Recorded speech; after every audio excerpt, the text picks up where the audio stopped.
Hey guys, welcome back to the Japan Archives, episode 49 now. Still working on the world's oldest companies, so that will be next week's episode for you for definite. Quick note as well before we start, we're going to shift the release of our episodes now to Mondays instead of Fridays. This is purely at this point just due to work scheduling, and Monday is our freest day right now for recording and editing, so just thought we'd fill you in on that. I was going to also introduce the podcast, but by now I'm sure you know who we are and what we do, so I'm just going to jump straight into the episode this week, trying to find a topic to discuss while we still finish the oldest companies episode, and I wanted to try to talk a bit about the sacred regalia. And in essence, whereas, for instance, England has its crown jewels, in Japan they have a sword, a mirror, and... oh my god, I forgot. They have a sword, they have a mirror, and they have a special jewel. Together, these are called the Sanshu no Jingi in Japanese. I realized I haven't asked you, Heather, how you've been this week, but I think instead I will ask...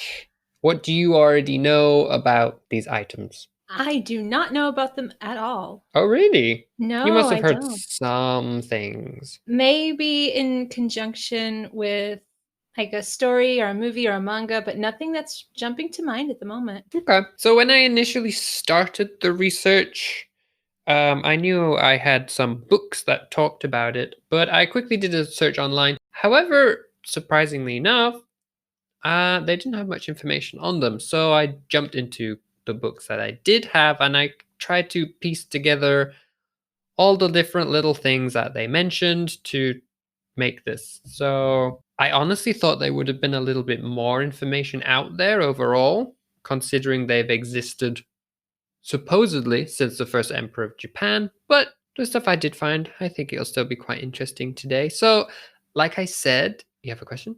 Yeah, are any of these items mentioned in like the Nihongi or the... oh, I get a finger point.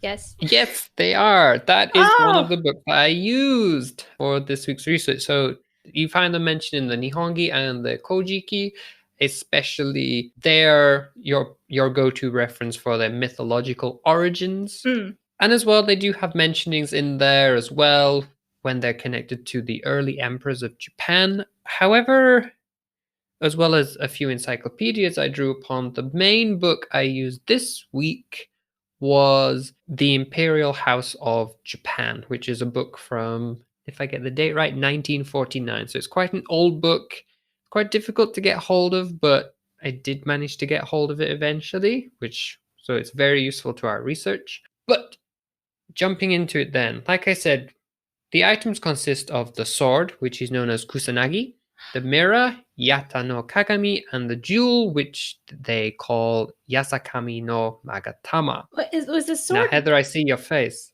Susanoo? Which sword did Susanoo get? Kusanagi. So yes, I have heard of these. Oh wow. Well, you remembered. So, Ah! before we go back into their origins, from what I found out, these days it is said that the original mirror is kept in the Ise Grand Shrine, with the original sword being housed in the Atsuta Shrine. The Okay. jewel is held inside the royal palace and is kept alongside a replica sword in the room known as the Kenji no Ma, or in English, the Room of the Sword and Seal. And upon the coronation of a new emperor, the jewel and the sword are used as a kind of transfer ceremony, as like the new emperor takes ownership of the sacred regalia during his enthronement ceremony. This ceremony is known as the Kenji Togyo no Gi. Now, there is also a replica mirror, again held in the palace, and this is kept in a place called the Kashi Kodokoro, which is one of the 3 palace shrines in the Tokyo Imperial Palace. Now, carrying on with my notes, which you've now remembered, I have put, now the sword we have already brought into our little show, having been found inside the tail of the dragon Yamato no Orochi. The sword in question was found by Susanoo, like you said, who then gave it up to his sun goddess Amaterasu as a gift. As for their appearance, it well, the appearance of the sword, actually, we can turn to an account from the Edo period. Traditionally, it's, said that no one really knows what these items look like. You're not allowed to look at them because they're sacred and hidden away. So sometimes you do find rumors of, do these items even exist anymore, or are they just empty boxes? However, during the Edo period, repairs were carried out at the Atsuta Shrine, which included the replacement of the outer wooden box, which supposedly did house the sword. At the time, there was a priest called Matsuoka Masanao who said that he and a few other priests actually saw the sword during this time, and his description of it goes as follows. A stone box was inside a wooden box of length 150 centimeters, with red clay stuffed into the gap between them. Inside the stone box was a hollowed log of camphor tree, acting as another box, with an interior lined with gold. Above that was placed a sword. Red clay was also stuffed between the stone box and the camphor tree box. The sword was about 82 centimeters long, and its blade resembled a calamus leaf. The middle of the sword had a thickness from the grip about 18 centimeters, with an appearance like a fish spine. The sword was fashioned in a white metallic color and well maintained. Now, that does serve as a good visual representation of the sword if it is indeed the original sword. After this, there does seem to have been a strange turn of events, and you could kind of see it as a bit like the curse of the Egyptian mummies, because it is said that afterwards the grand priest did find himself banished from the temple for looking at the sword, and all the other priests who saw the sword, save for Matsuoka, all died from strange diseases. That's a very interesting description of a sword. Actually, the leaf does look very sword-like. It does. We'll have to include a picture of the calamus leaf in our show notes for people to see. But I do find it very interesting that there was this curse attributed almost to the sword. Like, you look upon the sword, which is, I suppose, deemed to be sacred, and you could potentially find yourself dead. Was there anything about a curse before they looked at the sword, or then they looked at the sword and then got the disease, and then they said, "Oh well, now." From what I can tell, there seems to be no curse associated with these items. It's just this one instance, everyone seemed to have died mysteriously after, in fact, seeing the sword. We know where the sword came from. It came from the inside of a dragon, so quite a mythical origin. But where can we find the origins of the jewel and the mirror? Now, according to the tales, the jewel in question was given up to Amaterasu by the different deities of heaven, or Takamagahara, as it's also known.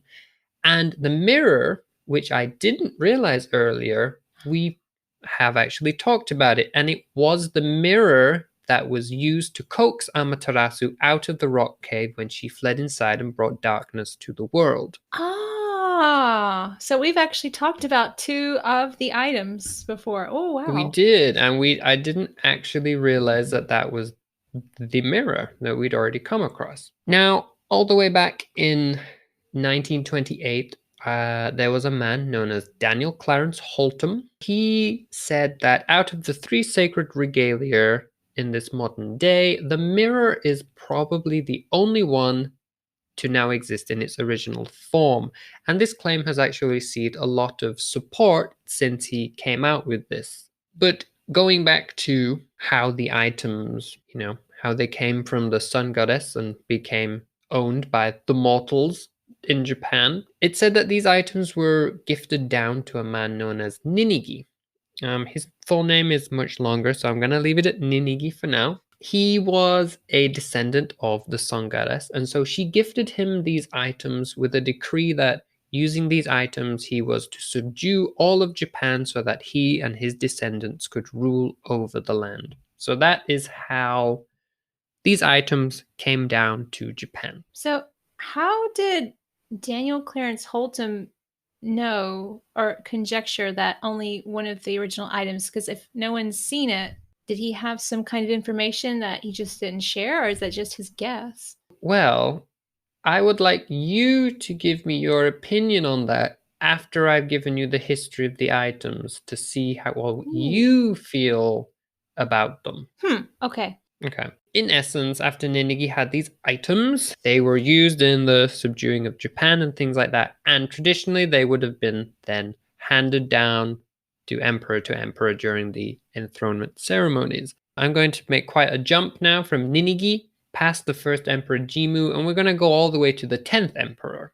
So no first, second, third, none of that. We're going straight to the 10th emperor, Suijin, who ruled from 97 BC to 30 BC. During his reign, found himself having a big problem, and that was there was a big pestilence sweeping through the country of Japan. Until this point, the Regalia had been safe inside the royal palace, but the emperor, at this time fearing the pollution of these sacred items, instructed that numerous copies of the mirror and sword were to be made. The original mirror and sword were then moved to Kasanui in the Yamato area, and one of his daughters, known as Toyo Sukiiri Hime, was entrusted with their worship. So this is the first real instance we see mentioning these items again.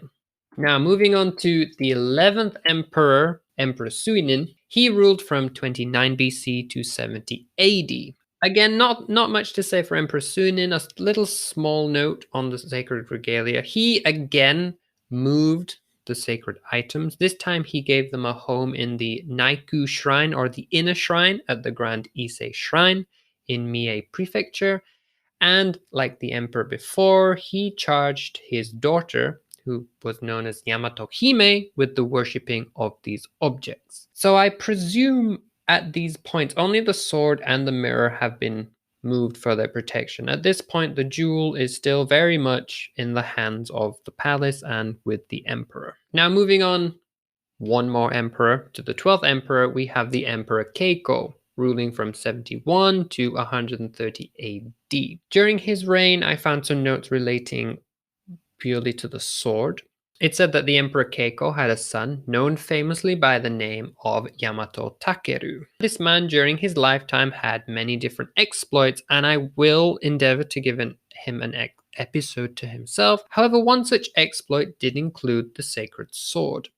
During this time, he approached his aunt, Yamato Hime, who we've just mentioned from the previous reign, and she was still in charge of the worship of the sacred regalia, and so he asked to borrow the sword for one of its exploits. His next job was, in essence, to deal with a group of people known as the Emishi, which some scholars believe was an early term for potentially the Ainu, or they could have just been barbarian people who hadn't yet been subdued by Japan. On his way to deal with these people, it said that he comes across a chieftain who attempts to kill him by lighting a grass fire.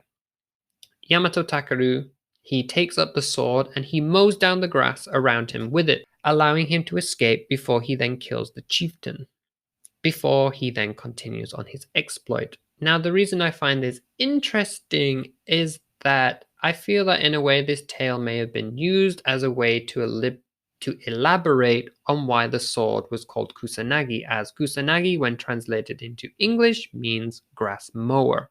And it said that after Yamato Takeru's subsequent death during his final exploit, the sword then finds itself housed in the Atsuta Shrine in Aichi Prefecture, where it is said to still be housed today. Moving on, we reach the 6th century. For this, I'm not actually sure about the specific date and that it only happened during this century, so I'm not even sure which emperor it would have occurred under.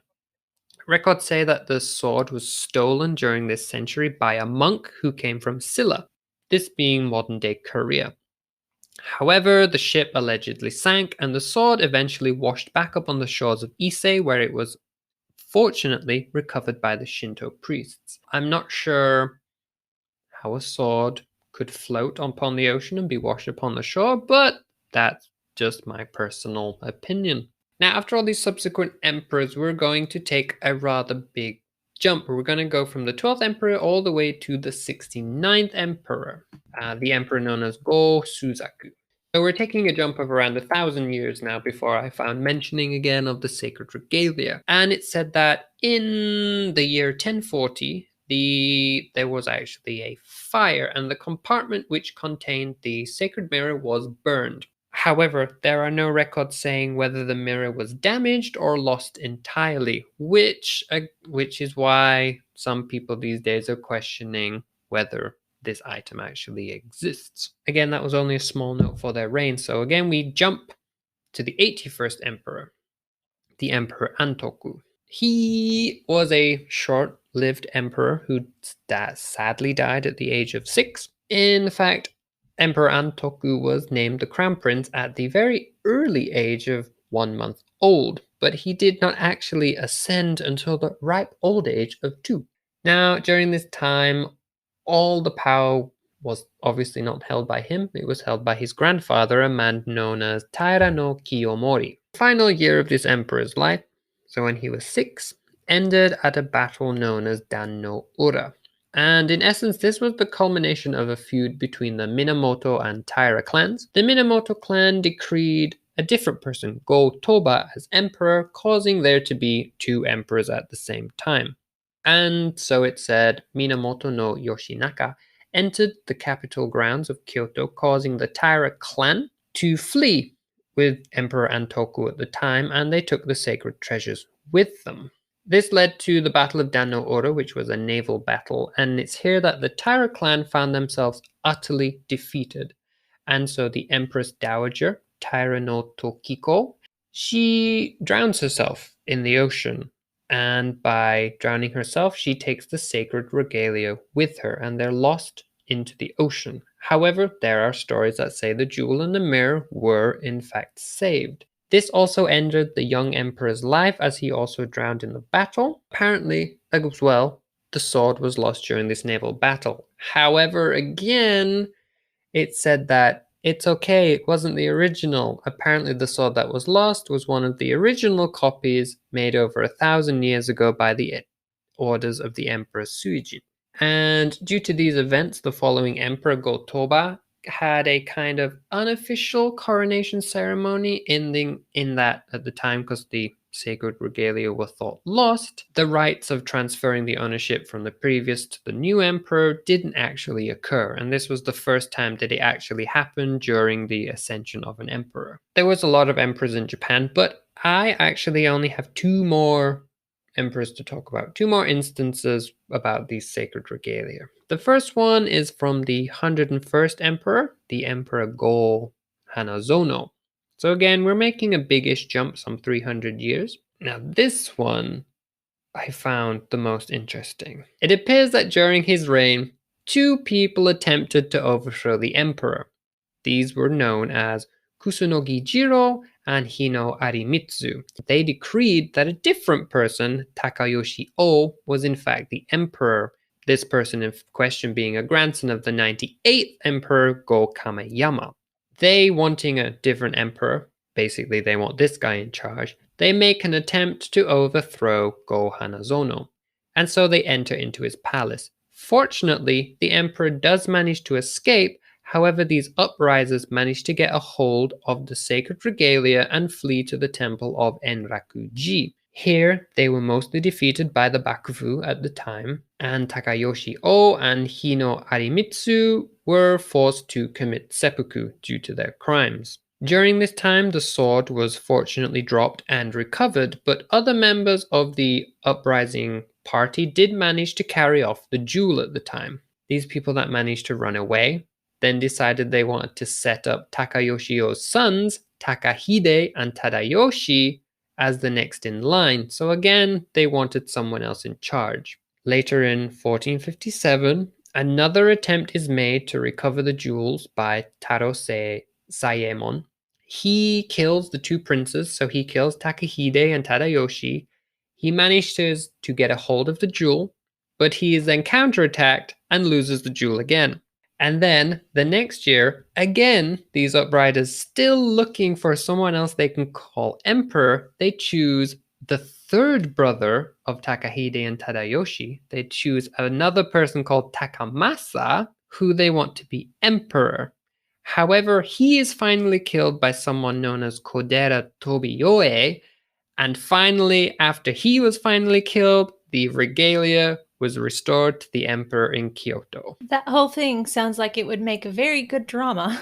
So it's a lot of, we have it, we lost it again. Oh, we got it. Oh no, it's gone I feel again. like this must be a period drama somewhere. It must have been. Yeah. It's a very dramatic period for these items in Japanese history. And after this, the only final thing I have to say is we're going to go all the way to the modern emperor, the Emperor Naruhito. As we know, when a new Japanese emperor reaches the throne, they start a new era name. We've now gone from Heisei to Reiwa. Now, the news articles did talk a little about the regalia in that they were brought, like I've said, during his inauguration. Two boxes were presented with him, one being the sword and the other being the jewel. As we've said, the mirror was not brought as it does not appear to be required for the coronation of an emperor, though I'm not actually sure why, so I would love to know the answer. Maybe the professor knows and can tell us. But in essence, this is the last time the sacred regalia has made an appearance and been seen in the news, as it was seen during the entrance ceremony, well, during the coronation of the now Emperor Naruhito. And that is everything I managed to piece together for these three sacred items. There's a lot more information in this about the sword and the jewel than there is the mirror. The mirror seems to have happily remained in the Ise shrine for the longest amount of time, which potentially is why that scholar said that was the only item to be able to exist in its originality, I think. It basically went to the shrine and was cared for the whole time. The jewel has been passed on and been stolen many times. The sword was lost twice at sea, but they said, "Oh, we lost the replica. We didn't lose the original." So Yeah, definitely those two. There's a lot more to question about. Is it the original? Is it one of the replicas made that 1,000 years before when the pestilence was in Japan? yeah. I mean, it's very to have a shipwreck and then this is the sword. It just washed up on the shore. Yeah, that doesn't seem quite so likely. So perhaps it was one of those. Oh yeah, we found it. We totally found it, but no, it's been long lost. So I could see that's why Daniel Clarence Holtum. I could see, yeah, that's probably why he conjectured. Oh, also, I was going to mention about the Kusanagi. So you had mentioned one of the theories why it was called Kusanagi. Well, you had mentioned that the sword itself resembled a calamus leaf, and I looked up calamus, and calamus looks kind of like blades of grass as well. It's a type of it's a perennial, but it has that similar appearance to grass. So it could also be said because it's a blade of grass. It looks like a blade of grass, and also it is kind of, I would guess, mowing down people. It's the blade of grass that mows down its enemies. That's interesting. And then to also have that second Yes, meaning. because presumably, even if what was inside the box was not the original but a replica, presumably it would have kept its original shape. So yeah, with it being resembling a calamus, yeah, that adds another element to its name, I suppose. It's named after its shape, where it could also be named after the acts it So yeah, I fulfilled. think that when you mentioned that, I looked up, I went and glanced at the calamus because we have to get into a little bit of botany on here somehow. I mean, there are other names for the sword. The other one being Ame no Murakumo, which is something similar to Heavenly Sword of Gathering Hmm. Clouds, which is quite a different name of it. But that's again one of those names that in most of the books they call it Kusanagi, but like in the Nihongi and the Kojiki, they kind of flip between the two. Or whereas in the Nihongi it says Ame no Kuromuno, also known as Kusanagi. So maybe yeah, it had two names originally, but then they later settled on one, potentially, like you said, due to the shape of it or due to the acts it performed. So do you feel you know a little bit more now about these sacred I do items? indeed, and I really do wonder if they're still there. Be very interesting coincidence. The actual original items are still in existence. Well, I mean, there might be existence somewhere, but likelihood is a little bit more slim. Plus, no one being able to view them, we couldn't see them. But it's really fascinating, the history and how it moved just back and forth and passed along to different people and fought over, and how it was deemed important enough to take along with you when you're fleeing from your enemies, and how it passes from emperor to emperor is an important ceremony. So it's really interesting to learn a little bit more about the history. So I'm glad you found that. And yeah, we went all over the place there. It took a while. It did take a while to find. A lot of that stuff I came across is not really mentioned Mm, online. Like most of that isn't like I often start off with Wikipedia as like a jumping point to send me in the right direction, but most of that isn't mm. mentioned there. So yeah, really had to piece this one together this week. Very nice, very nice quilt you've made with all the pieces that you've gathered up into a nice long tapestry. Well, thank you. But that is my segment then for today. I'm wondering, is it a poem this week you're bringing for This us? week is a poem, and it is summertime. And so, Thomas, what is a sound of summer that you can think of in Japan? Good Lord, the cicadas. The cicadas. Yes. We've touched briefly about botany, not just in this podcast, but in several different podcasts, but we've only talked a little bit about etymology. So today in our poem, we're going to dive further into a new topic as we talk about one of the sounds of Japanese summer, the cicada. So, I found a really interesting article about cicada in Japan, and I'm going to include the link in the show notes. And from this link, I ran into the Manyoshu, which we've also talked about before in this podcast. In the Manyoshu, there is one poem that does have semi, or the Japanese word for cicada, in the poem. But somehow I ran into one that has higurashi. Now, higurashi are called evening cicadas, and they are one of the over 30 species of cicadas that can be found in Japan. Their song can sound Okay. early in the morning or later in the evening, but it appears that they're most active in autumn. So, towards the end of the summertime, you should start hearing those more often. Now, another interesting fact, well, for you and I at any rate, is that the kanji can be said to be derived from the miscanthus. And this Basho despised plant is one of the habitats for this species of cicada. I wonder what Basho's opinion on the cicada were. I mean, he must have also wrote a poem somewhere. I believe he did. I've got to go back and look. I wanted to pick, well, I was interested because we hadn't reached into the Manyoshu for a little while, and like Hmm. default is usually to go to Basho, but I was like, no, let's not go to Basho this time. I ran into Otomo no Yakamochi, who we have spoken about before. Call back to episode 19, culinary episode about curry. And this poet is one of the 36 poet immortals.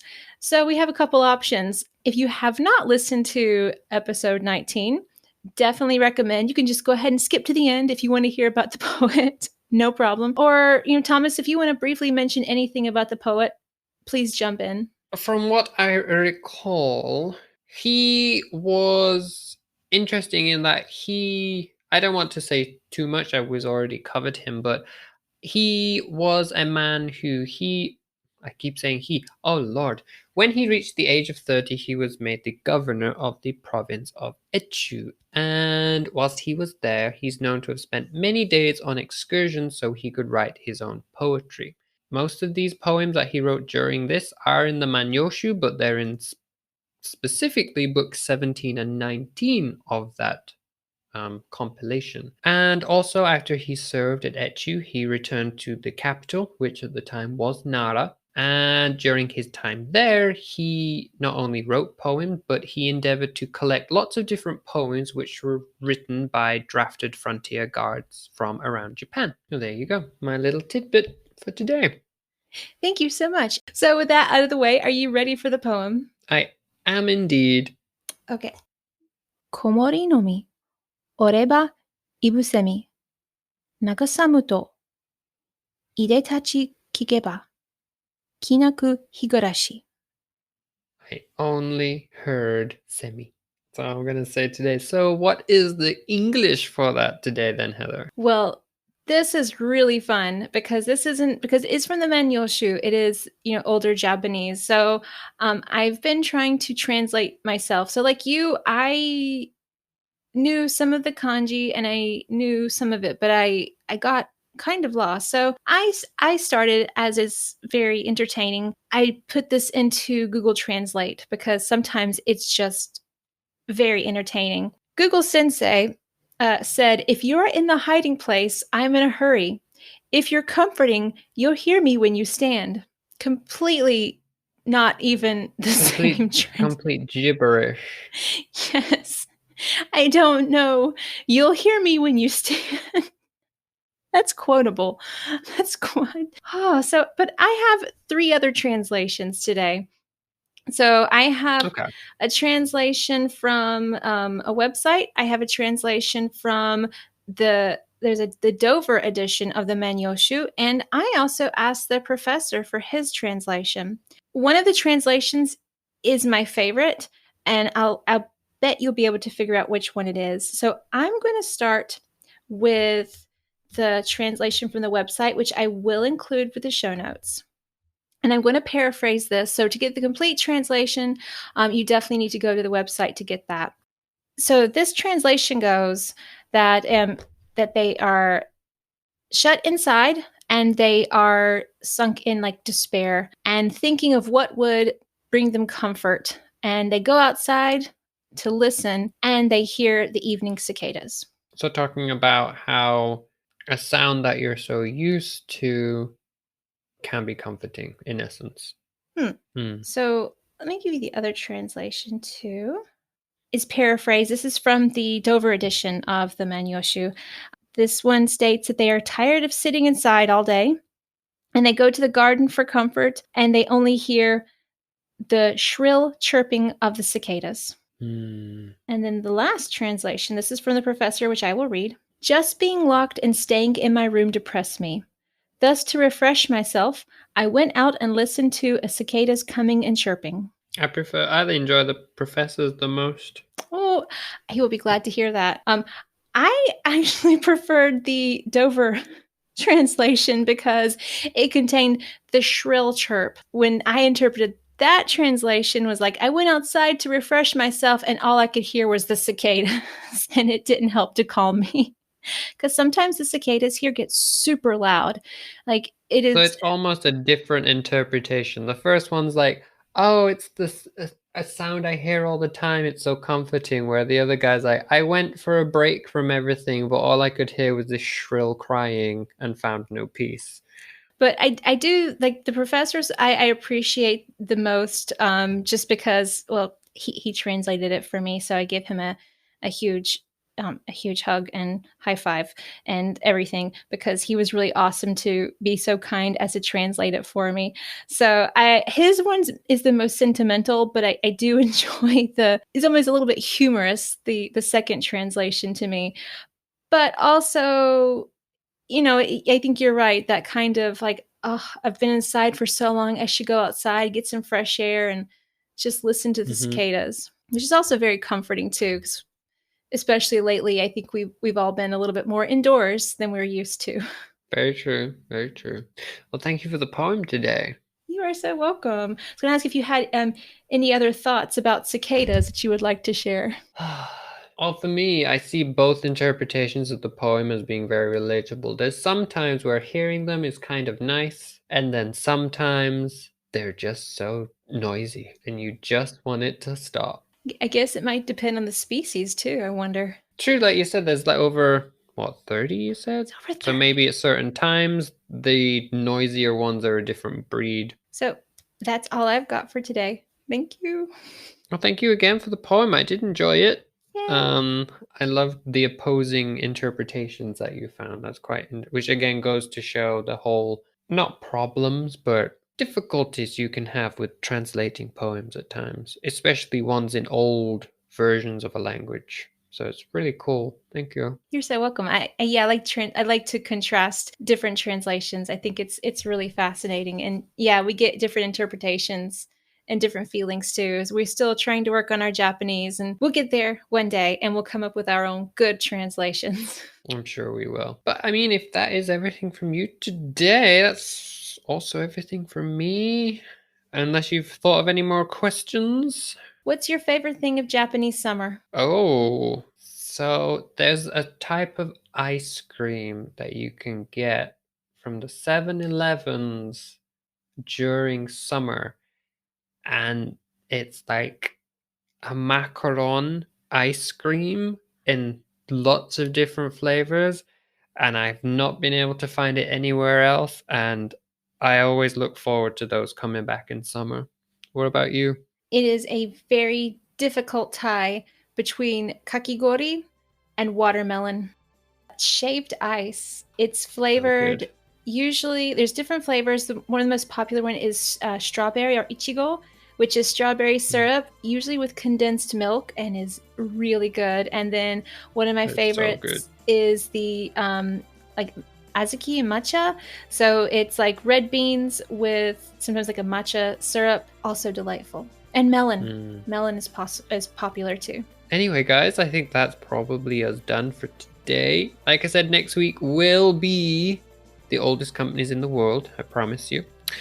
But until then, that is everything from me for this week. Don't forget you can follow us on Facebook and Twitter at Japan Archives. Our show notes are up on japanarchivespodcast.com, as well as that being a database we're working on for Japanese history if you're interested in learning some more. But yeah, that's everything from me, unless you have anything to add, Heather. I think good for now. Yeah, I think. Okay. All right, guys. Well, we will speak to you next week then. Mata ne. 皆さん気をつけて、またね。